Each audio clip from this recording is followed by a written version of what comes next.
What's up, everybody? Mr. OG Games here, and today we're looking at pushing the mid-row back into effect.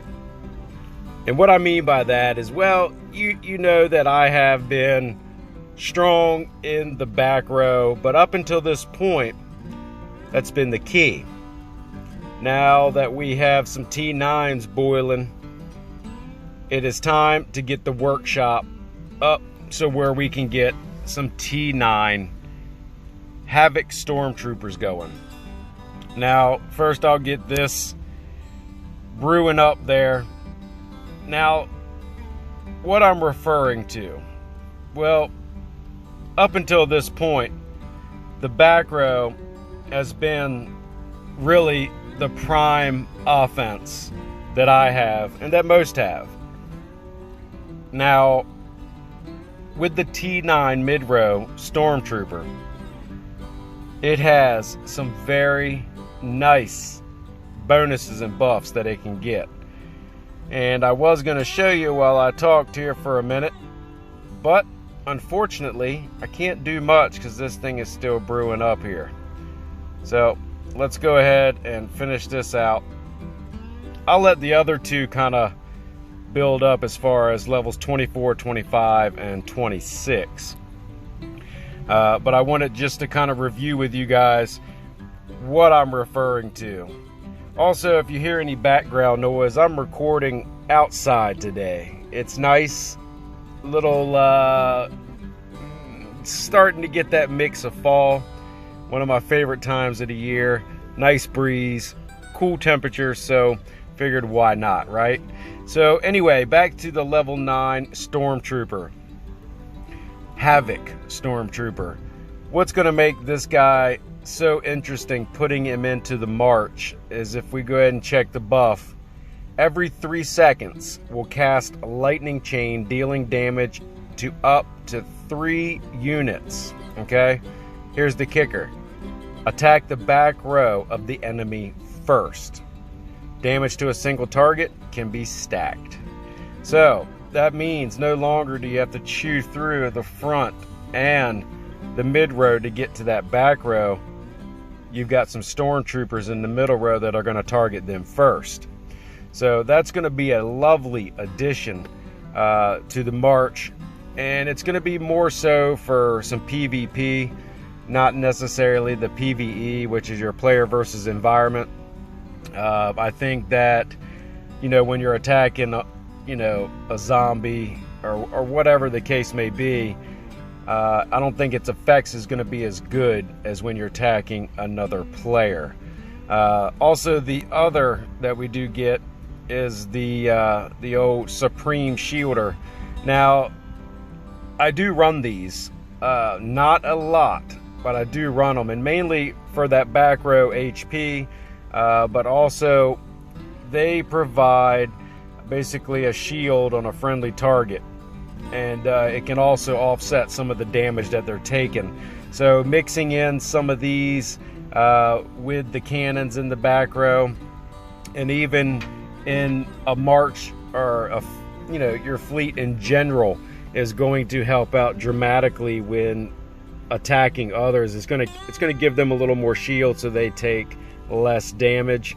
As far as what I've been running, I do not run a whole lot of them, basically enough to compensate for about 3 what I call battle turns. That's basically them attacking me 3 times, so that gives me just enough boost usually to take over as far as my attack is concerned.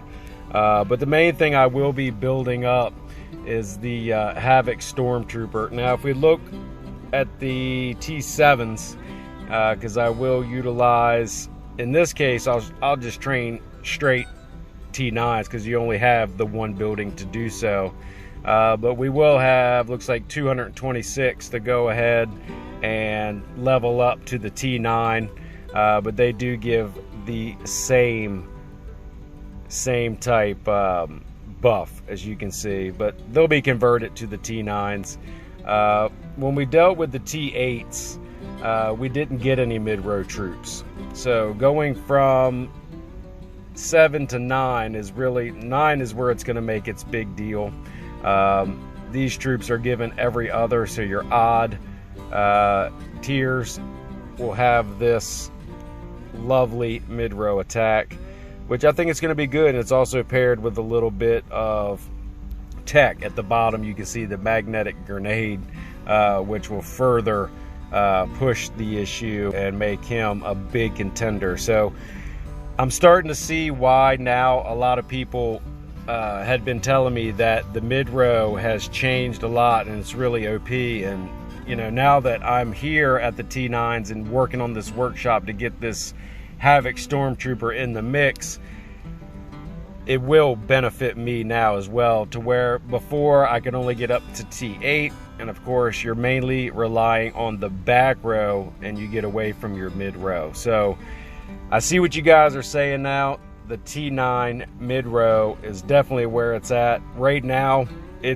I'm seeing guys on the alliance just doing crazy stuff with the Stormtrooper. I've seen one pretty much max out his mid row with, of course, his normal melee and just keeping a small back row and just chewing through guys. So I don't know if I'll go to that extent. I do always like to have one march that's set up for a back row for zombies, you know, some event play. PvP, I'll definitely set up one for back row, but also one for a good, nice mid-row attack, and then one that's kind of, you know, an offset of both, just to try out and see what I can do and what I can get out of it.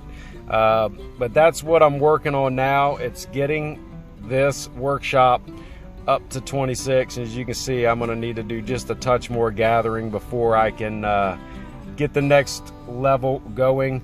I will not speed through those because it's kind of pointless. It takes me a little bit to get the resources needed in order to push through to get the next one. And while I'm getting those, I can simply be collecting them or hitting them to get what I need.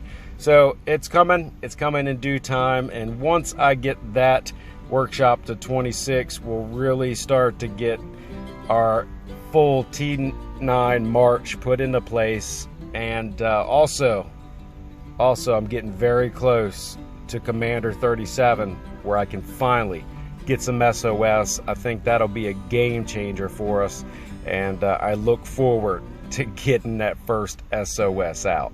But as always, if you guys like the video, smash the thumbs up button, and if you haven't already, don't forget to subscribe.